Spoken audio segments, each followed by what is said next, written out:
स्वागत है आपका। आप देख रहे हैं क्राइम तक। मैं हूं अश्विनी सिंह। स्क्रीन पर इस वक्त तस्वीर चल रही होगी। ये तस्वीर है तहसीलदार साहब की।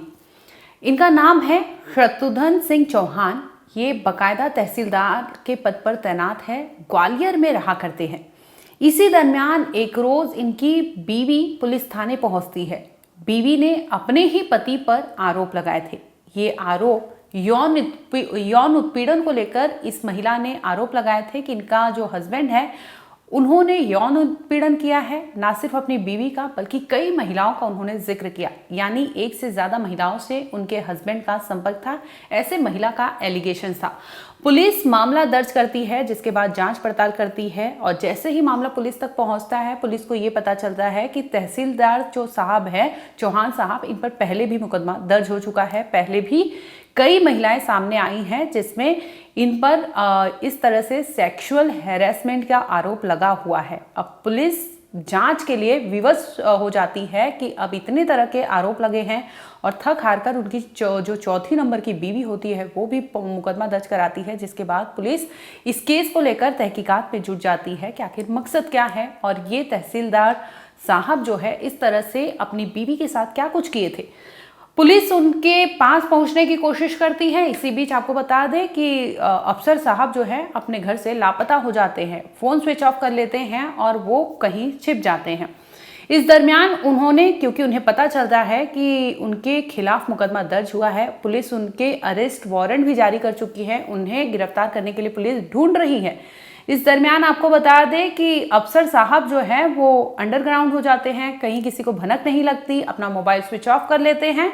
लेकिन उनके वकील के थ्रू बराबर वो कोर्ट में जाते हैं, एबीए यानी एंटीसिपेटरी बेल एप्लीकेशन दायर करते हैं।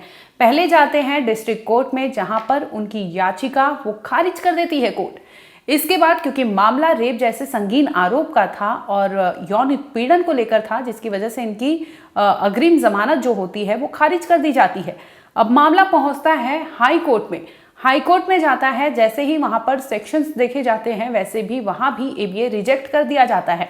अब तहसीलदार जो है उनके वकील के थ्रू वो जाते हैं एससी में याचिका, यानी वहां पर न्याय की दरवाजा खटखटाते हैं। लेकिन वहां से भी अफसोस उन्हें वही मिलता है जवाब जो निचली अदालतों ने दिया था, यानी अग्रिम जमानत उनकी रद्द कर दी गई है। इसके साथ ही उन्हें कोई भी किसी भी तरह से राहत नहीं है।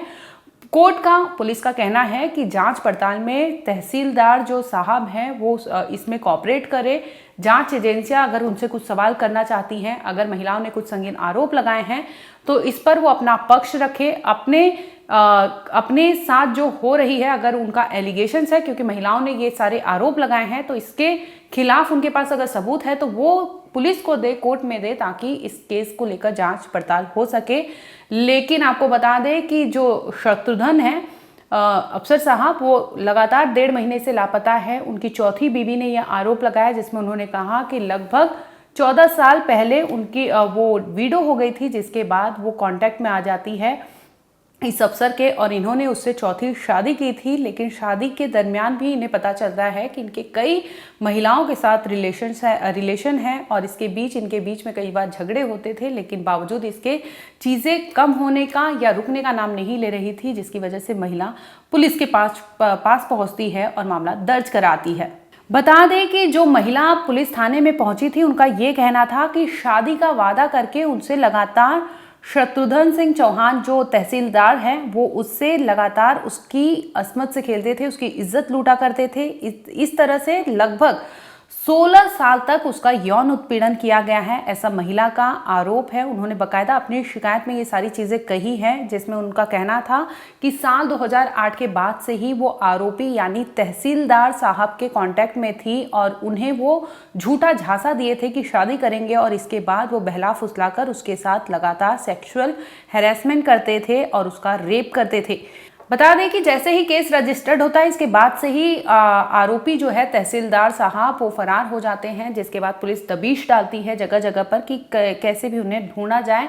लेकिन आरोप प्रत्यारोप जैसे ही पता चलता है कि उनकी बीवी ने उनके खिलाफ मुकदमा दर्ज किया है, तो शत्रुघ्न सिंह चौहान जो होते हैं वो खुद भी आते हैं, कहते हैं कि आरोप सारे झूठे हैं, लेकिन वो कुछ भी इसके तहत चीज़ें पेश नहीं कर पाते, बजाय इसके वो कहते हैं कि ये महिला जो है ब्लैकमेल कर रही है। ऐसा कुछ भी नहीं है। लेकिन जैसे ही मामला पुलिस जांच के लिए आगे बढ़ाती है, दूसरी ओर तहसीलदार साहब जो है वो वहां से गायब हो जाते हैं। यानी लगभग 1.5 महीने की बात हो चुकी है, लेकिन अभी भी वो गायब है। जिसके बाद हार कर बड़ा ऑफिसर के खिलाफ आखिरकार एमपी पुलिस ने इनाम घोषित किया, जिसमें 5,000 का इनाम रखा गया है। और ये जांच कर रही है पुलिस, और कैसे भी पुलिस इस आरोपी तक पहुंचना चाहती है ताकि उसे पकड़कर जो भी केस का खुलासा हो, जो भी चीजें हो, वो साफ कर पाए।